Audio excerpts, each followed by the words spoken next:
After my husband passed, my son said, "Mom, you shouldn't be living alone in such a big house." I thought he'd finally come around, that maybe he wanted to be close to look after me. But when he moved in with his wife and kids, the truth surfaced quickly.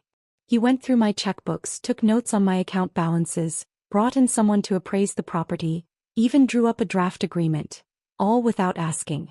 He contacted a real estate agent behind my back. That's when it hit me, they weren't here for me. They were here for this house. For my pension checks. But what they seemed to forget was, this house still had my name on the deed. It's been a full week since David passed. That morning was gray and damp, the tall pine trees outside brushing against each other in the wind like they were whispering grief. I sat in the living room rocker with his favorite mug cradled in my hands. It was filled with black coffee I'd brewed that morning, bitter like the taste of my own thoughts. The house was silent, save for the dull ticking of the old wall clock, each second thudding like a soft blow reminding me, you're alone now. David and I had moved to this little coastal town 3 decades ago. We paid off the mortgage together. Planted that maple tree out back together. He used to say, when we're old we'll sit on the porch swing and watch the leaves change from green to red to gone. He said he loved autumn. It's when the world finally gets quiet, he'd say. I used to tease him for being too sentimental. But now I understand he knew. He knew there'd come a day I'd sit out there by myself saying nothing. Just listening to the wind. Rosa, my neighbor, let herself in through the back door like she always did. No knocking, her footsteps so soft you'd barely know she was there. "Did you eat?" she asked while rummaging through the fridge, her voice laced with worry. I waved her off. "I'm fine. Had some coffee this morning." She paused for a moment, then closed the fridge and came to sit beside me. "Helen, I know you're trying to be strong. But you don't have to carry this grief alone. David's gone, but you can't lose yourself too. You haven't asked yourself what you want, not in a long time." I forced a smile. "I thought I was ready, Rosa. I've lived in fear for years, not knowing when David's last breath would come. But when it finally did, it was like the world moved on and I didn't." She gently took my hand. Her fingers were cold, but her grip was steady. "You carried him for so long. Now it's time to carry yourself." I didn't answer. She was right and I knew it. David had been sick for 6 years. In the final 2 I barely left the house. Every hour revolved around him. Not out of duty. Out of love. He needed me the way I'd once needed him. Our son Eric always said he was too busy with work. At most he'd visit twice a year. 2 nights tops.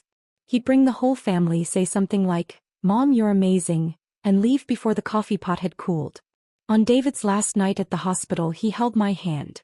His eyes were clear like they'd traveled back in time to his younger self. "Helen," he whispered. "Promise me you'll live well after. Live for you."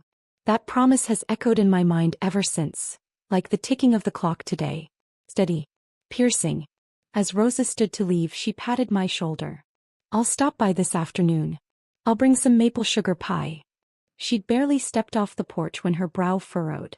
She turned back. "That car out front, is it Eric's?" I didn't even have time to respond before the doorbell rang. That kind of slow, overly casual knock. It was Melissa. I stood up and made my way to the door. The moment I opened it, there was Eric, dressed in a suit, jacket draped over one arm, the other hand gripping the handle of a rolling suitcase. Melissa stood next to him, wearing a t-shirt that read "Family First," grinning into her phone for a selfie, the front porch of my house perfectly framed in the background. Behind them was Ethan, head down, eyes glued to his phone, earbuds in, a backpack slung over his shoulder, plastered with stickers from his favorite video games. "Hi, Mom." Eric reached out with a breezy smile that felt oddly misplaced. "We've been thinking, and we've decided to move in with you." Melissa lowered her phone and immediately softened her expression, her voice laced with practiced warmth. "You've been alone too long. And we think now more than ever what matters most is family." Ethan chimed in, "Grandma, can I turn your basement into my gaming room? I promise I'll keep it quiet." I stood frozen with my hands still on the doorknob, unable to respond. As if rehearsed, they rolled their luggage straight into the house. The wheels screeched across the hardwood floors, loud and jarring, like they already belonged here. Eric patted my shoulder. "Dad's gone, Mom.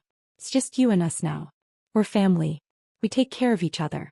You don't have to do this alone anymore." I nodded, eyes stinging. not from his words but from something I couldn't quite name. Or maybe I could.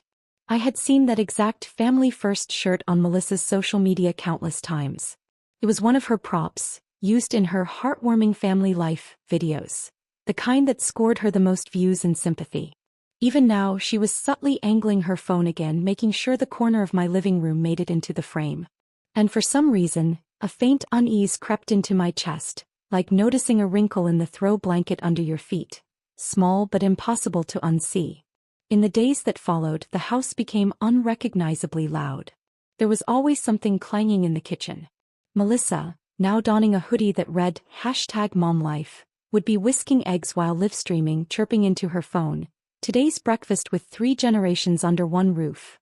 Her voice pierced through the mic, unnaturally bright, her exaggerated tone practically selling the image of perfect happiness. I lingered at the edge of the dining room, watching Eric fumble with the coffee maker. He pressed the wrong button and coffee spilled everywhere. He shrugged and laughed. "Mom, this thing hates me. Every time I try to use it, something goes wrong." I smiled faintly, stepping in to wipe the mess. "That's the cleaning cycle button. You didn't press brew." He gave me a sheepish look. "See? This is why we need you around." I didn't answer. I just tossed the damp cloth into the laundry basket. Melissa finished her recording and flipped the camera to face the living room. "This right here. That's what I mean by the warmth of home. A parent's house is filled with their memories. And our new beginnings." That last part made my chest tighten. She'd said, "our new beginnings," not helping Helen start over. The breakfast table was buzzing with energy. Ethan sat on the wooden bench, munching on toast while glued to his tablet. He was polite to the point of stiffness, asking, "Grandma, can you please pass the juice?" But never looking up from the screen, his fingers swiping constantly. "Hey Grandma, what's the Wi-Fi password again? My game kept lagging last night." He glanced at me, a flicker of annoyance in his eyes. I mumbled the password. He typed it in and didn't say thank you. After breakfast, while I was at the sink doing dishes, I overheard Melissa talking to Ethan in a low voice. I wasn't supposed to catch it, but I did. "For now, just be good, okay? Don't get on Grandma's nerves. Give it a few weeks and I'll get you that new gaming laptop you wanted." Ethan's voice was a barely contained whisper of excitement. "For real? The Alienware one?" "Of course," she replied, tapping his forehead with a smile. "As long as you act like a mature little man." I stood there, the sound of water rushing over plates almost covering the sudden knot in my stomach. I thought they said money was tight, that they moved in because they were worried I was lonely. But how could Melissa so easily promise a laptop that costs over $2,000? And if it was Eric paying, then none of this made sense. Just last year he borrowed money from David to catch up on his car loan. I dried my hands and walked into the living room. Melissa was uploading a photo of breakfast to her channel. The caption read, "Mom's kitchen is back. A joyful morning with 3 generations under one roof." I looked at the picture. My face was barely visible, blurred at the edge of the frame, like a prop in a carefully staged scene. That afternoon, Rosa came by with a homemade maple pie. The moment she stepped inside, she frowned. "What's going on in here?"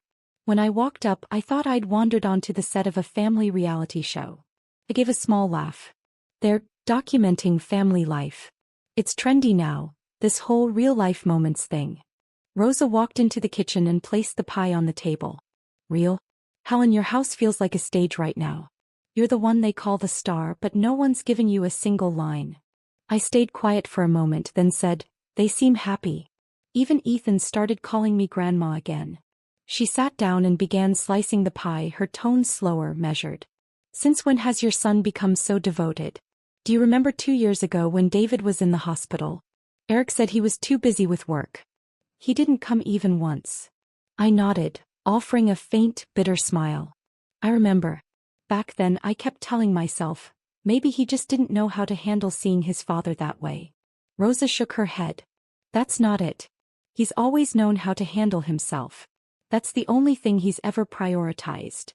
I didn't argue. I couldn't, not with her. Not with myself. All those years, every time something happened to David, it was me on the phone. Me alone. Eric always had an excuse.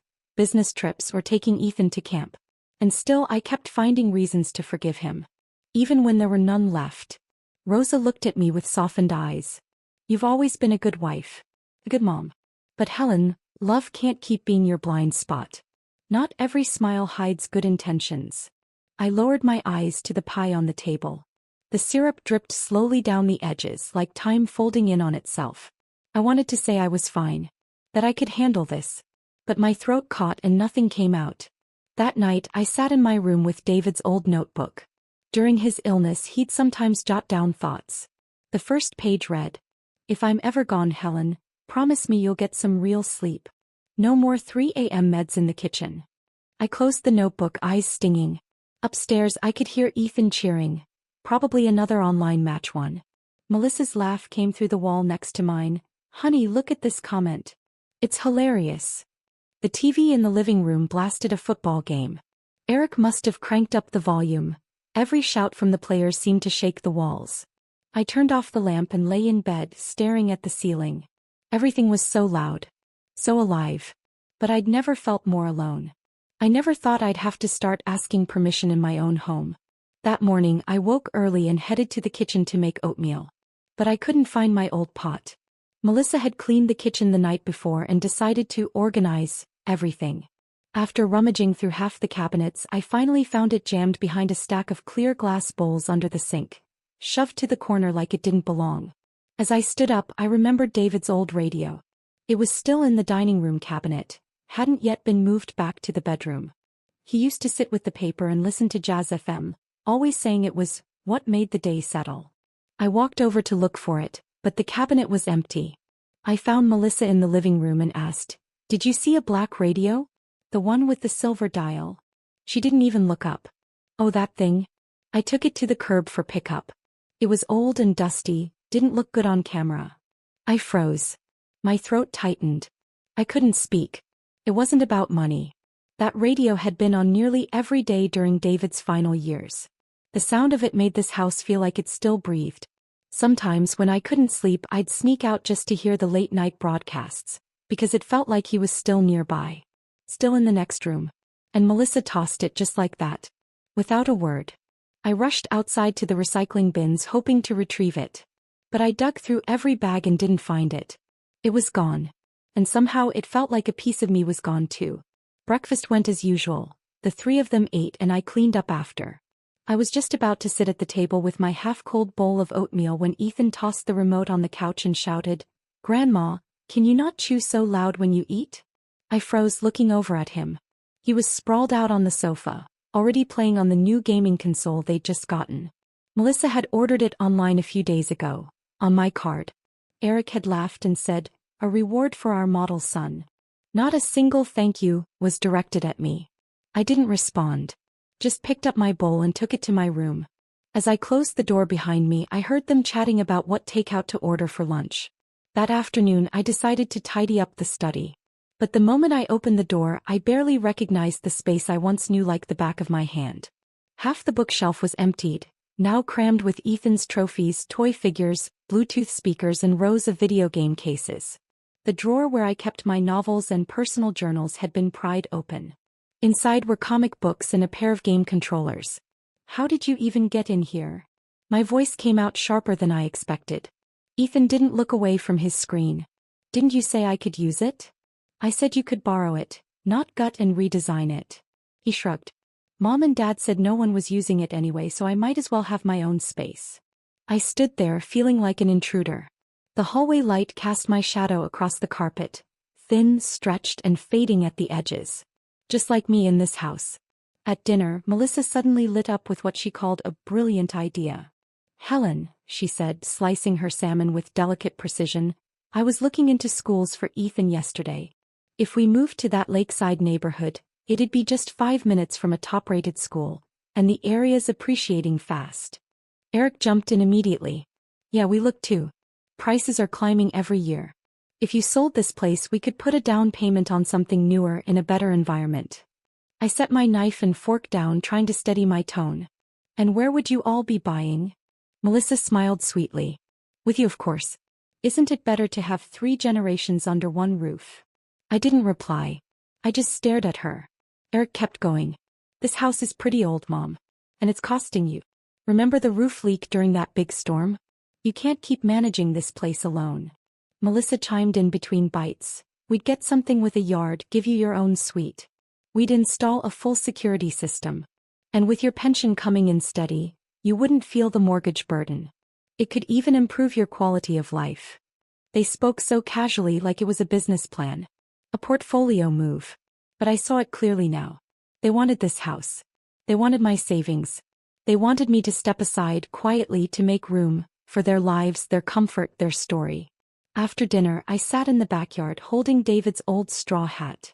He used to loosen the soil under the maple tree around this time of day, mumbling, "When Ethan hits middle school, we'll throw him a birthday party right here under the tree." That party never happened. No one's mentioned that tree since. Later that night, I went upstairs to find some old bills. Stuff I kept in the spare room that used to house our winter coats and family files. Melissa had cleared it out completely. She said she wanted a peaceful space for yoga.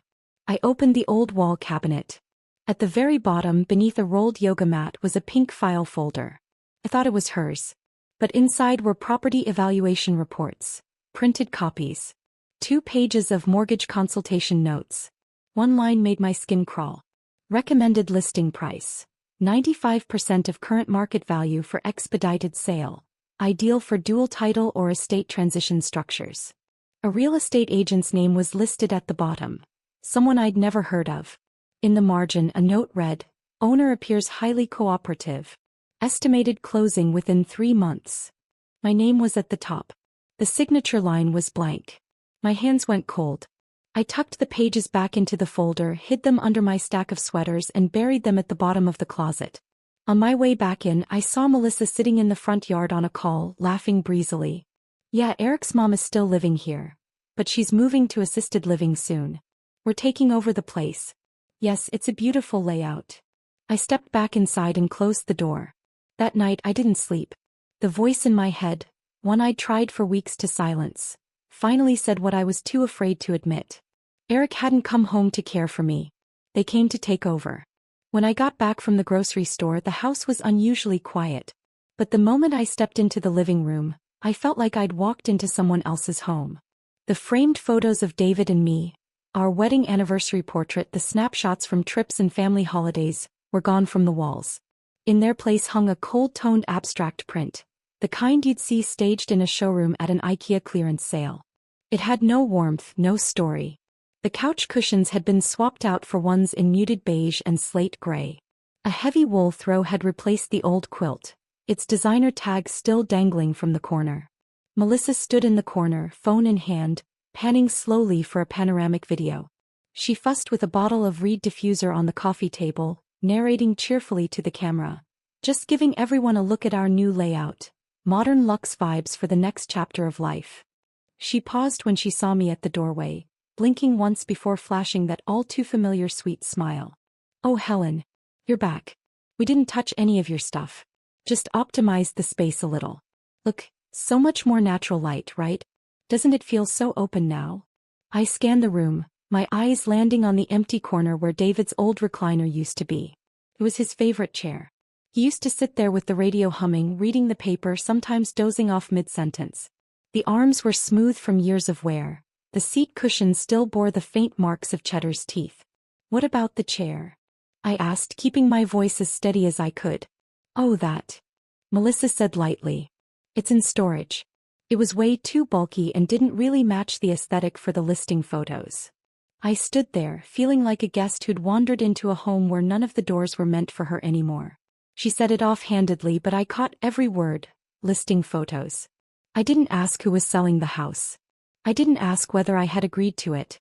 I just sat down slowly and stared at the coffee table.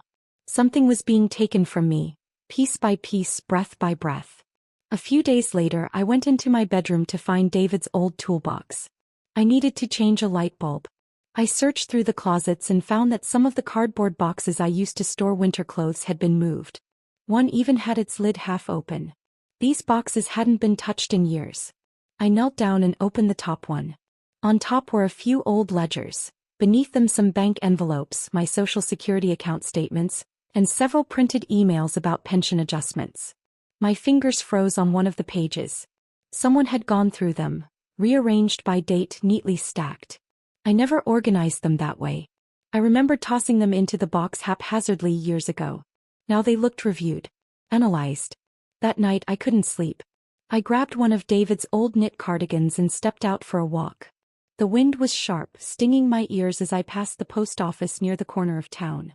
That's where I ran into Rosa, her old Labrador trotting beside her. Her gait was slow but steady. She spotted me from a distance, her brow creasing with concern as she waved.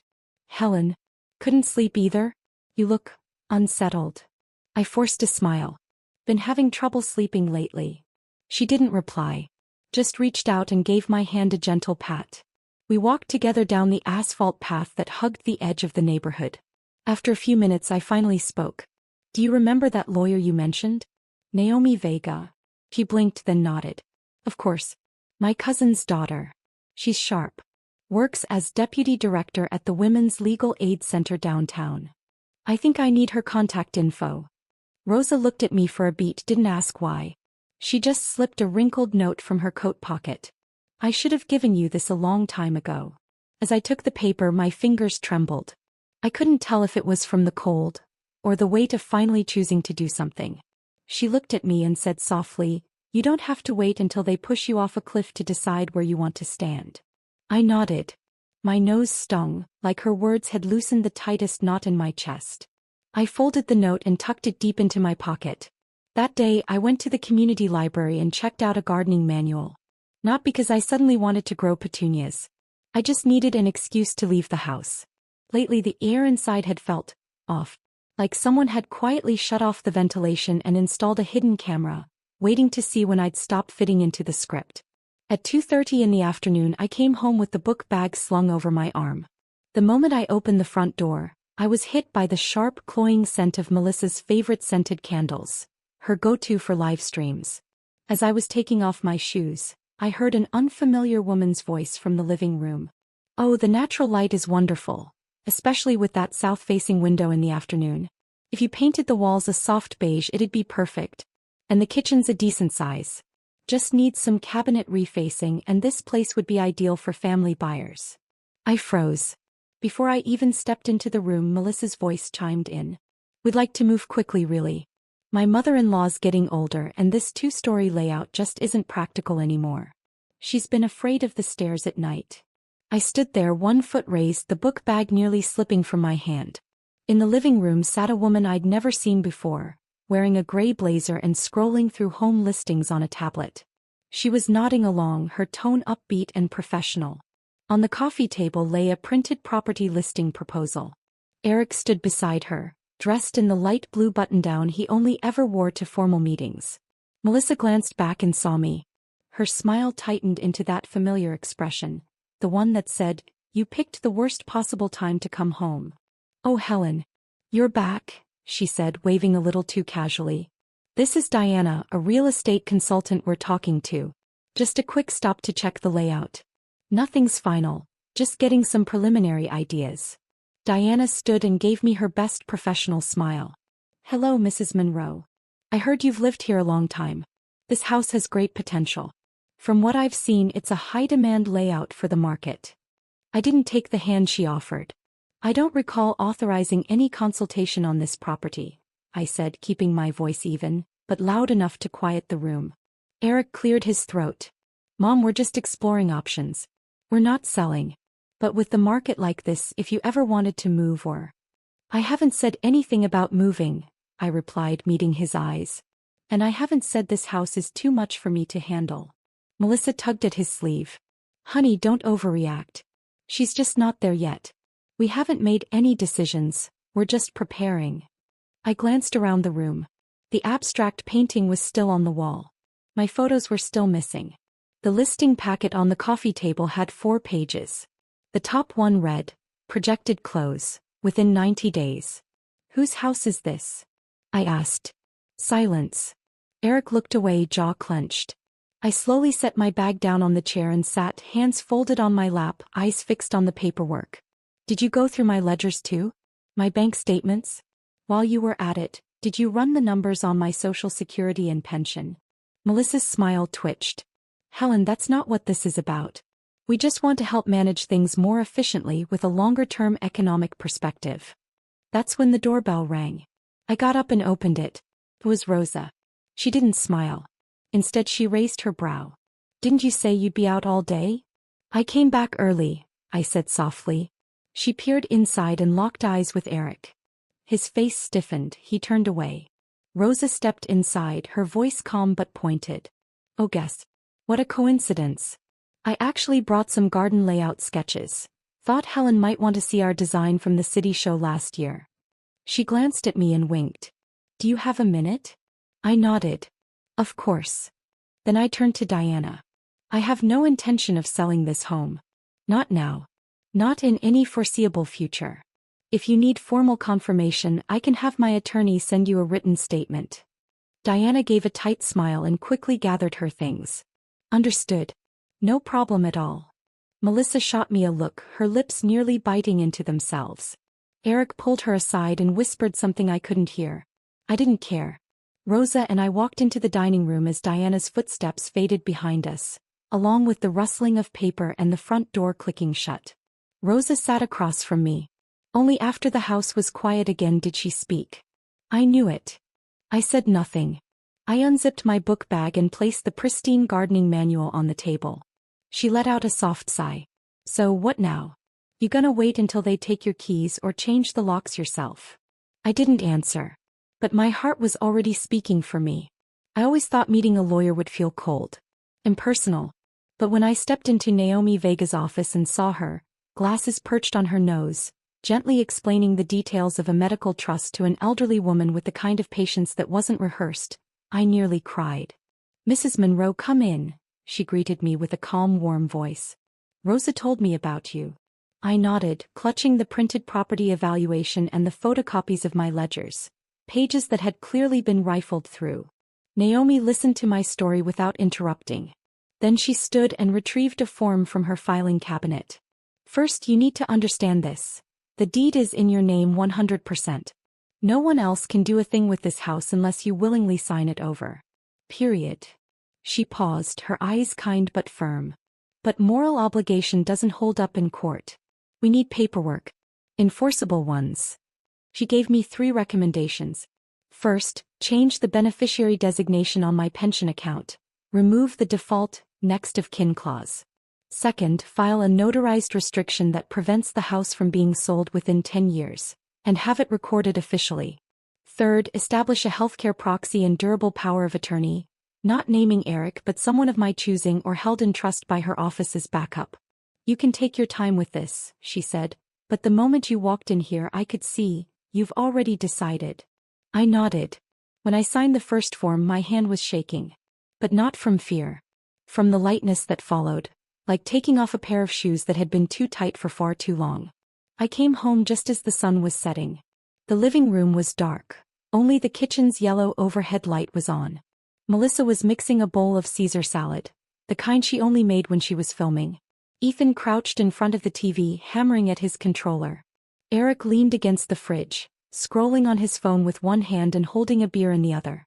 I stepped inside and said, "Starting this month I won't be covering your living expenses anymore." Melissa's fork froze midair. "Sorry, what did you just say?" "I've frozen the supplementary credit cards. The car insurance is now separate. And the grocery membership has been unlinked. From now on you're responsible for yourselves." Eric frowned. "Mom, we agreed this was a shared living arrangement." "If it's shared," I said, "then it needs to go both ways. Not just me paying for all of you."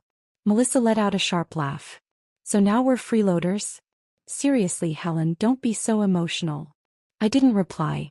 I simply walked over to the dining table and placed a sealed envelope on it.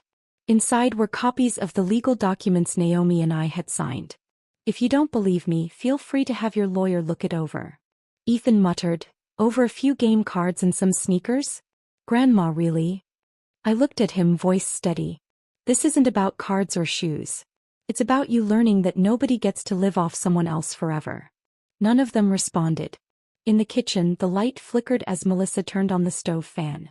It made a sharp pop, like something electric had snapped. A few days later, Rosa called me. "Have you been online lately?" "No." "Why?" Melissa posted a video. She's really laying it on thick. I opened my tablet. There she was in our living room. The camera was carefully angled to show the abstract painting and the color-coordinated cushions.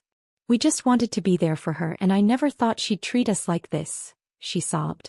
I'm just a daughter-in-law, a mom trying to keep the family together. The comments poured in. Maybe her mother-in-law's got dementia. She's hoarding her pension while the younger ones are footing all the bills? I didn't comment. Didn't get angry. I just turned off the video and flipped the tablet face down. That night I barely slept. At 2 a.m. I went downstairs for a glass of water and found Rosa standing at the back door, holding a bottle of red wine. Knew you'd be up, she said. I was right, wasn't I? We sat in the kitchen, lights off except for the tiny one over the stove. Why would she make that video? I asked. Rosa took a sip of wine and smiled. She's not telling your story. She's performing one her followers will cry over.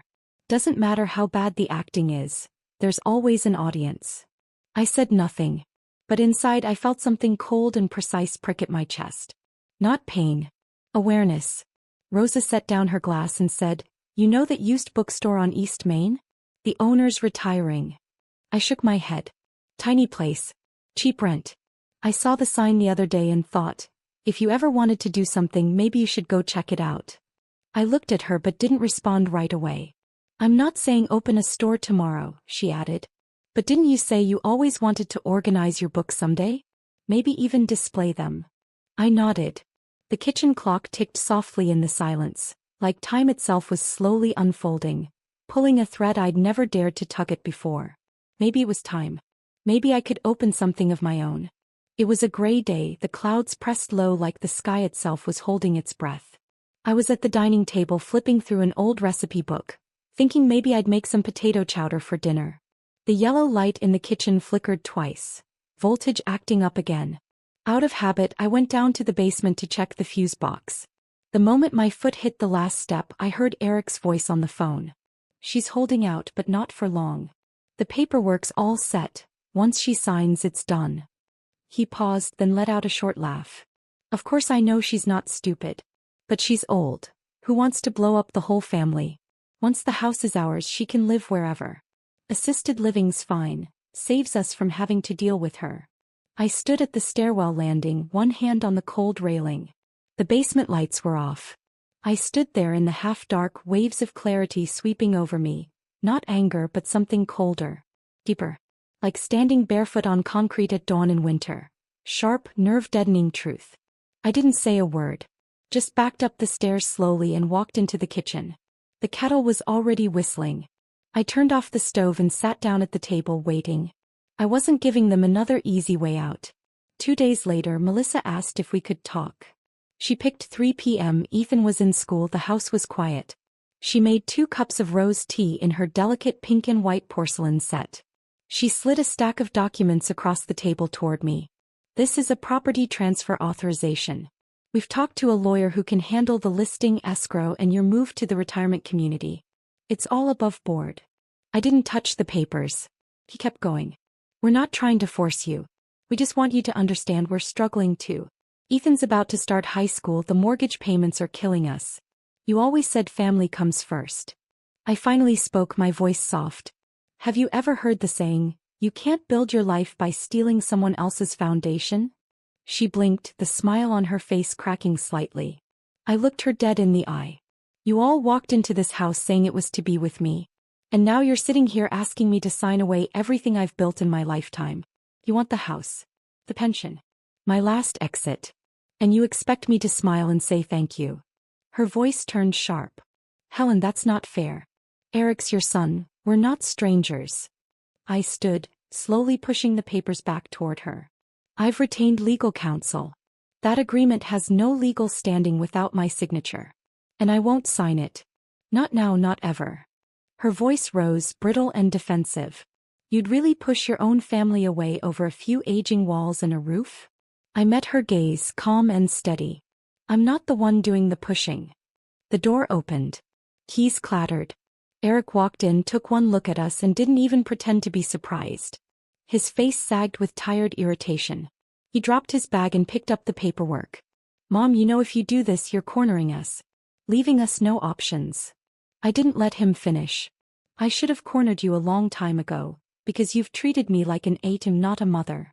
Melissa stood abruptly, her face tight, lips pressed into a line. She looked like she wanted to argue again, but no words came out. Eric held the papers tightly, the thin sheets crinkling in his fist. His voice dropped, icy. You're tearing this family apart. I looked at him then, really looked. This was the boy I once screamed 20 hours into the world for. And now here he was, a man standing across from me like I was a negotiating party, not his mother. I said quietly, I'm not tearing anything apart. You were never willing to hold this family up yourselves. You just kept reaching out, for more of what your father and I built. He had no response. His hand clenched tighter like it was the last bit of pride he had left. I turned and walked into the kitchen, opened the cupboard, started washing potatoes. I didn't look back. But I heard the crash when Melissa knocked over one of the porcelain cups. It shattered in two. The front door slammed behind them, loud and final, like something had left for good. That morning I made pancakes with a touch of orange zest and a hint of cinnamon, Ethan's favorite.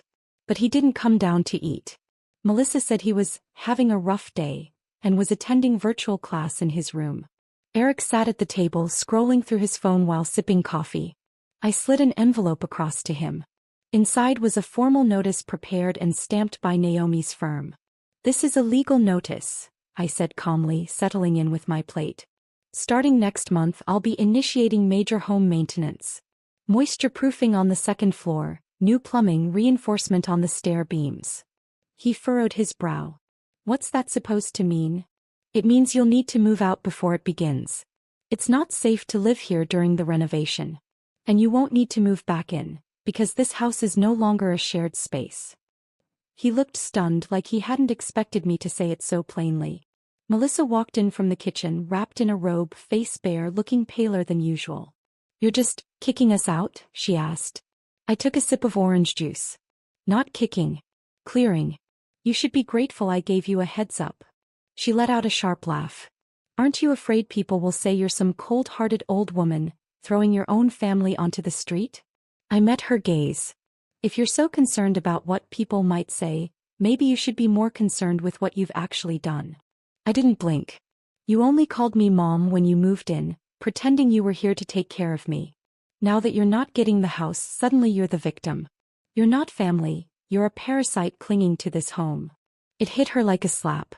She staggered half a step back, her lips parted like she wanted to respond, but nothing came out.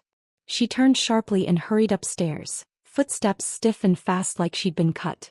Eric didn't finish breakfast either. He slammed his cup down, muttering, Mom, you're tearing this family apart. Kept my tone even. If this family only exists because I feed you, fund you, and let you go through my paperwork behind my back, then it's not a family. It's a scam. He stared at me, jaw clenched like he had more to say, but in the end he stormed out. In all these years he's barely had a straight conversation with me. It's always sideways complaints, work's tough, Ethan's stressed, rent's outrageous. But never once has he said how he plans to pull his own weight. 3 days later, I saw a video pop up in our neighborhood's Facebook group. Melissa had posted it. The title, When You Do Everything Right and Still Get Treated Like a Stranger. She sat in our living room, eyes red-rimmed, saying how she gave up her career to care for her aging mother-in-law, how she poured her heart into creating a multi-generational home, only to be thrown out by a stubborn, unreasonable elder. She positioned herself just in front of the family portrait, the same one she had stashed in the garage weeks ago, now conveniently rehung as a backdrop for her pity parade. The comments exploded. Maybe she's got dementia? Do you know how rare it is for a daughter-in-law to move in with her Emil nowadays? I bet it's about money. That house is probably worth a fortune. I wasn't going to respond. But then Rosa showed up at my door, fire in her eyes and a tablet in her hands. You seen her video yet? She asked. I nodded. I underestimated her flair for fiction. She opened the tablet. Want to see what I commented? I smiled faintly. What did you write? She cleared her throat and read aloud. Hi, I'm Helen's neighbor and friend. I was there the day her husband's casket left this house. I've watched her grieve in silence while housing your whole family, covering every bill. Your husband won't hold a job, You film videos all day for profit, then criticize the woman whose old kitchen didn't fit your aesthetic. Now you're out and suddenly you're the martyr? Should I also post the Gucci receipt you bought using Helen's pension card? I lowered my head and laughed, shaking a little from it. How did you get her receipts? I asked. Rosa arched a brow. Sweetheart, this ain't my first dance with a plastic daughter-in-law. Less than a week later, Melissa's brand partners started dropping her one by one. All with the same reason, inconsistent with our family values. She posted a 24-hour story with swollen eyes whispering, I gave everything and got stabbed in the back. I turned off my screen and walked to the study. Because none of it moved me anymore. The bookstore sat on the town's old commercial strip, tucked between a shuttered tailor shop and a consignment boutique that hadn't updated its window display since the Obama administration. The sign above the door was faded. White background, blue letters spelling out whispering pages, crooked just slightly, like the title of a forgotten literary club that had once believed in paper and ink more than likes and followers. When Rosa and I stepped inside, there were only a few bookshelves left and a scuffed wooden counter near the front. In the corner, 2 boxes of unopened used books sat like time capsules, waiting for a second life. The floorboards creaked under our feet. The air smelled like old paper, dust and something faintly earthy, mildew maybe, but I didn't mind. I felt strangely at home, like I'd wandered into a forgotten corner of my past that had been quietly waiting for me to return. Rosa turned to me. What do you think? I didn't answer right away. I walked around the counter, knelt down and touched the edge of the old baseboard heater. It was cold, chipped and solid. You know, I said, before David retired he actually suggested I apply for a small business grant and open a bookstore near home. I told him no. I kept thinking we should save the money for the family. He always said I put everyone else's needs ahead of mine, even when it came to buying a new edition of a book I loved. Rosa said nothing. She just stood there with me in the quiet. I looked up at the dusty glass window. A slant of sunlight hit the top of one of the boxes. The book on top was To Kill a Mockingbird. The corners were frayed, the spine worn. I reached down and opened it. On the title page someone had underlined a quote. People generally see what they look for and hear what they listen for. I thought of all the things Melissa used to say, I'm doing this for the family. Eric's lines, you don't understand what it's like out there financially. Ethan's complaints, why can't you be more like a normal grandma who supports her grandson? None of them ever asked what I wanted. Because they weren't really looking. Or listening. Just projecting. I closed the book and held it close to my chest. I want to rent this place, I said quietly.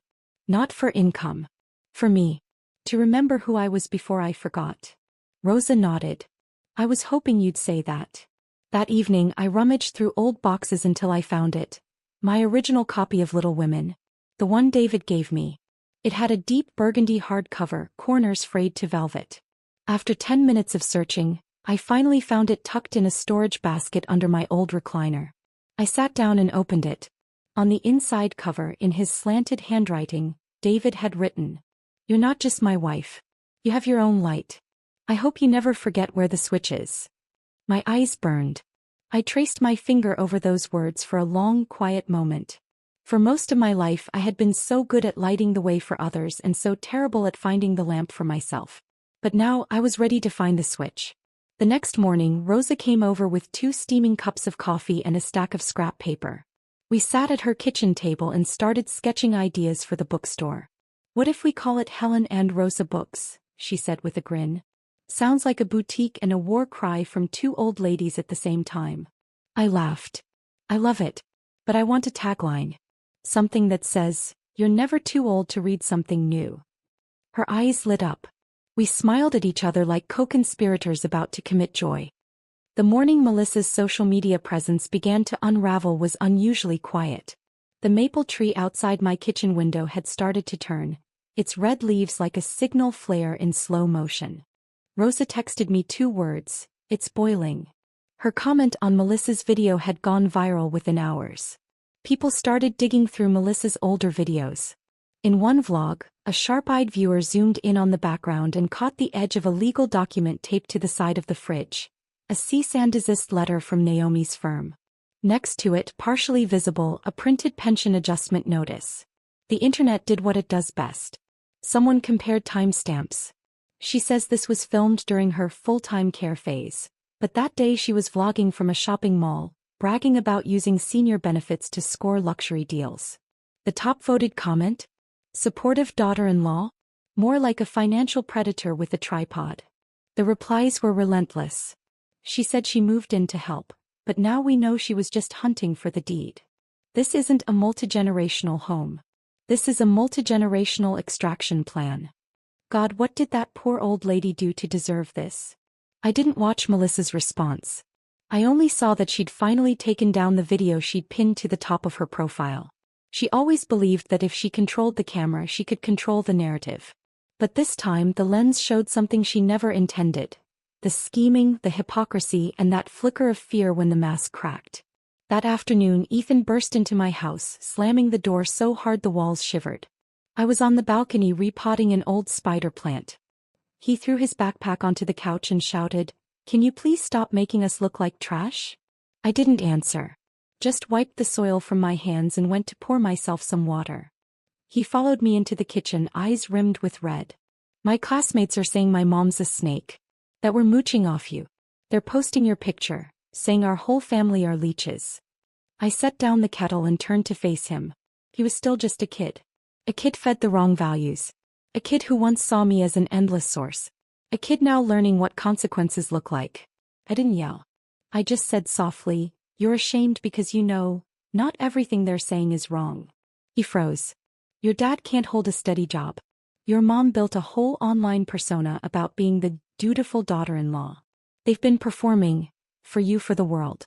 And you've been in the act with them without ever asking me, did I want to be part of this show?" He lowered his head, fists clenched. I walked over and pulled a journal from the kitchen cabinet, placing it gently in front of him. "It's time to write your own story, Ethan. Not copy your father's script." He picked up the notebook without a word and left. A few days later, Eric showed up alone, holding a bouquet of wilting daisies. "Mom, can we talk?" he asked. I nodded but didn't invite him in. I sat on the porch's wicker chair. He joined me, his fingers nervously folding and unfolding the cellophane wrap around the flowers. "I know I messed up," he said, voice rough. "We pushed too hard, but can't you forgive us? Just this once." I let him speak. I watched him. "We can move back in. We won't fight about the house anymore. We'll start fresh, okay?" I shook my head slowly. "It's not about the house, Eric." He frowned. "Then what is it?" I looked him in the eye. "What you call starting fresh, what you really want, is to rewind to when you still had power over me. When you could use me, drain me, and still call it love. You don't want change, Eric. You want control back." He fell silent, face tightening as the illusion cracked. "I'm not your backdrop anymore," I said. "I'm your mother, not your emotional support wallet, not your fallback plan, and not your kid's full-time provider." I stood and folded the throw blanket neatly on the chair. "You can go now." He didn't argue. Just set the flowers on the porch step and walked away, his steps slow, heavy. The day the bookstore opened, the sky was perfect. Sunlight soft like an old photograph, warm without being harsh. We'd repainted the old sign above the door in soft gray, with forest green lettering that read, "Helen and Rosa Books." Beneath it, in delicate script, "Books, coffee, and a place to begin again." Outside, we propped a chalkboard easel with Rosa's message of the day. "Now open. All ages welcome. It's never too late to start over." I hadn't expected much traffic. No influencers, no giveaways. But by 10 a.m. people were trickling in. Some came for the half-off classic lit bundle. Others saw Rosa's post in the local Facebook group. A few were students from the nearby college, curious and wide-eyed. I stood behind the counter, watching it all unfold like a gentle tide, waves of people arriving, browsing, chatting. The air smelled of pages and espresso and quiet joy. A local radio journalist stopped by, wanting to feature us in a segment on silver entrepreneurs. "Can I ask you something, Helen?" she said, holding up her mic. "Do you think starting a business at your age is too late?" I smiled, gazing out the window. "I'm 68. A lot of people think this is the time to downsize, move into a retirement home, and do puzzles while listening to golden oldies. But I'd tell them, if your mind is still sharp and your heart is still beating, it's never too late." She nodded, then asked, "What made you finally take the leap?" I looked at the rows of books. Because I finally understood I'm not just someone's mother or wife or safety net. I'm a person. And I deserve to live my own story. That afternoon, as things quieted down, I was wiping the glass door when I saw a familiar silhouette outside. Ethan. He had his backpack slung over one shoulder, the notebook I'd given him clutched in his hand. He tapped his toe on the tiled entryway, hesitant. I opened the door. "Come in." He stepped inside like it was his first time entering a stranger's home. "I saw your YouTube interview," he mumbled. "Someone commented, 'I wish my grandma was this cool.'" He looked at me. "I didn't really get why you changed so much. But now I think I'm starting to." I smiled. "People change when they're willing to see who they used to be." He nodded. Then from his backpack he pulled out a new hardcover copy of The Giver. "Would you write something in it? I want to start journaling, but I don't know how." I opened the book and wrote on the inside page. "Write about the person you want to be, not the one your parents expect you to become." He took it quietly, whispered, "Thanks," and wandered toward the back of the store, slowly flipping pages. I stood there, feeling an unexpected lightness rise in my chest. Maybe this boy still had a shot. At 6, Rosa handed me a fresh cup of coffee. "How are you feeling?" she asked. "Like I'm finally breathing real air," I replied. She patted my shoulder. "You know something? Your eyes don't look guarded anymore. They look like they're finally seeing the world." I smiled. There's still so much I haven't read. Before closing, I placed my old copy of Little Women on the front display shelf. Taped to the cover was a simple note. "For every woman who finally remembered how to love herself." The day Naomi came by with the finalized will, I wore a cream-colored sweater. Rosa had helped me pin on a ruby brooch, David's last birthday gift to me before he passed. We sat at the oak kitchen table signing the documents. Naomi organized the pages, her tone calm but resolute. "Once this is all filed, the house, your savings, and your pension will be distributed exactly as you choose. No one can touch it." I nodded and slid the signed papers into the folder she'd brought. I didn't leave the house to Eric. I didn't set up an education trust for Ethan. Instead, I chose 2 beneficiaries for everything I'd saved in my lifetime: the town's public library endowment, and the little bookstore Rosa and I had just opened. "I hope one day they understand," I told Naomi. "This wasn't about punishing them. I just chose to give what I built to those who truly understand its worth." Naomi closed the folder with a smile. "That's what freedom looks like, choosing for yourself." We turned part of the old living room into what we called our weekend reading room. Every Saturday and Sunday, teachers, volunteers, and some newly retired folks would bring children and teens to read, discuss, and write together. Sometimes we hosted book swaps. On our busiest days, even the porch steps were filled with readers. I often looked at that coffee table, the same one Melissa used to stage her Modern Luxe vlogs. Now it was piled with children's books, mugs of hot cocoa, and scribbled index cards. Now it felt like a space with a pulse. Ethan came by once. He didn't say much, just sat in the corner flipping through pages, occasionally glancing out the window at the maple tree like he was trying to find something he'd lost. I didn't interrupt. Some reconciliations don't arrive through words. They bloom in the stillness. That evening, Rosa brought out 2 mugs of hot tea. We sat in the porch's wicker chairs, a blanket draped over our feet, and a lazy little cat stretched between us. The neighbor's kid had brought her over, saying she liked napping near the bookstore door. "You know what I love most about this house?" Rosa asked. I shook my head. "The porch," she said, smiling. "You sit here no matter the weather, and you can always see where you've been, and know exactly where you stand." I nodded slowly. I used to ask myself, what is a home? I think I finally figured it out. A home isn't something you give away to make others feel comfortable. It's the place where you finally feel safe. She laughed. "You talk like a podcast guest now." I laughed too. "Funny you say that. I'm actually going to be one." The podcast was produced by the community library, titled Second Chapters: A New Life for Women. The host was a gentle-voiced writer close to my age. Near the end of the episode, she asked me, "Helen, if you could say one thing to the woman you were 3 years ago, what would it be?" I paused, then leaned toward the mic and said slowly, "They thought I was old, easy to manipulate, easy to isolate. They thought I feared being alone, feared losing a place to live, feared being cast out of my family. But what they forgot is, I was the woman who used to run the library. The wife who kept a family afloat for 20 years. The mother who sat up all night when her child had a fever. I smiled just a little. I'm Helen Monroe. The house is mine, and so is my life. The host nodded, her eyes bright. I think that line's going to live in a lot of hearts for a very long time. That night, walking home under a pale blue sky, I passed by the bookstore. The window glowed softly from within. A teenage girl was curled up in the corner seat, writing in a notebook, a cup of tea beside her. I didn't go in. Just pulled my coat tight and stepped inside my front door. At the end of the hallway, a single maple leaf had blown in, landing softly on the wooden floor with a crisp little pat. I stood still and whispered, "Good night, home."